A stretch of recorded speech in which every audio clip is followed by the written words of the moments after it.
अब मुझसे कुछ मत पूछना। अरे बहू, ये क्या छोक दिया, धसक उठ रही है। माँ जी, कोफ्ते बना रही हूँ। लेकिन मैंने तो कोफ्ते बनाने के लिए नहीं कहा। वो माँ जी, आप लेटी हुई थी तो मैंने सोचा अपनी मर्जी से ही सब्जी बना लेती हूँ। हाँ हाँ, अभी 4 दिन हुए नहीं इस घर में आए और अभी से अपनी मनमर्जी चलाने लगी हो तुम। एक हमारा जमाना था, अपनी सास से बगैर पूछे कभी चाय भी नहीं बनाई। मधु जी का पारा 7वें आसमान पर था। नीरू की शादी को 15 दिन हो गए थे। धीरे धीरे उसने घर के काम की जिम्मेदारी अपने ऊपर लेनी शुरू कर दी, क्योंकि घर का काम तो घर की बहू को करना ही पड़ता है। पहले 2-4 दिन तो सासू माँ खुद ही रसोई में खड़े होकर उसे समझाती रहती थी कि क्या बनाना है और कैसे बनाना है। नीरू ने सोचा, चलो मैं नई नई हूँ तो अच्छा है, सबकी पसंद नापसंद समझ में आ जाएगी। लेकिन उसे पता नहीं था कि हमेशा सासू माँ की इजाज़त लेकर ही कोई काम करना पड़ेगा। मायके में तो भाभी खुद ही रोज़ खाना बनाती थी। मम्मी ने तो उन्हें कभी नहीं बताया कि क्या बनाए क्या नहीं। दूसरे दिन सर्फ के डब्बे को खाली देखकर नाराज़ होने लगी।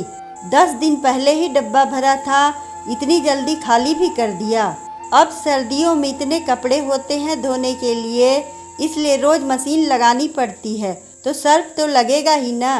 लेकिन सासू माँ को उससे भी शिकायत है। एक दिन नीरू की सास अपनी बहन से फ़ोन पर बातें कर रही थी, तो नीरू ने उन दोनों की बातें सुन ली। सासू माँ कह रही थी, बहन, मैं तो अपने घर का सारा काम अपनी देख रेख में करवाती हूँ, नहीं तो बहू अपनी मन मर्जी करने लगेगी।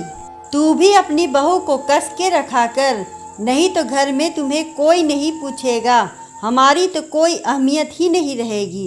अब धीरे धीरे नीरू को समझ आने लगा था कि सासू माँ को हर काम अपनी मर्जी से करवाने की आदत क्यों है। उसने मन ही मन कहा, चलो सासू माँ की एक इच्छा भी पूरी कर देते हैं। अगले दिन सुबह उठते ही नीरू ने सासू माँ से पूछा, माँ जी, चाय बना लूँ क्या? हाँ, बना लो, सासू माँ ने ऊँघते हुए कहा। चीनी कितनी डालूं? 1 चम्मच। थोड़ी देर बाद, माँ जी, नाश्ते में क्या बनाना है? आलू की सब्जी और पराठे बना ले। सासू माँ खुश हो रही थी कि बहू आज तो सारे काम पूछ पूछ के कर रही है। वो पूजा करने के लिए बैठने ही वाली थी कि नीरू ने फिर आवाज़ लगाई, माँ जी, कितने आलू की सब्जी बनानी है? अब बहू इतना पूछ रही है तो सासू माँ भला कैसे न बताए। उन्हें रसोई में जाना ही पड़ा। सारी चीज़ें बताकर जैसे ही बैठने लगी, नीरू ने फिर आवाज़ लगाई, माँ जी, जरा मशीन में सर्फ डाल दीजिए, मुझे तो अंदाज़ा ही नहीं है। उन्हें मजबूरन फिर उठना पड़ा। दोपहर को जैसे ही सासू माँ आराम करने के लिए लेटी, नीरू ने आवाज़ लगाई, माँ जी, खाने में क्या बनाना है? बहू, दाल चावल बना लो। थोड़ी देर बाद, माँ जी, कौन सी दाल बनाऊँ, मूंग की या उड़द की? मूंग की दाल बना लो, सासू माँ ने खींचते हुए कहा।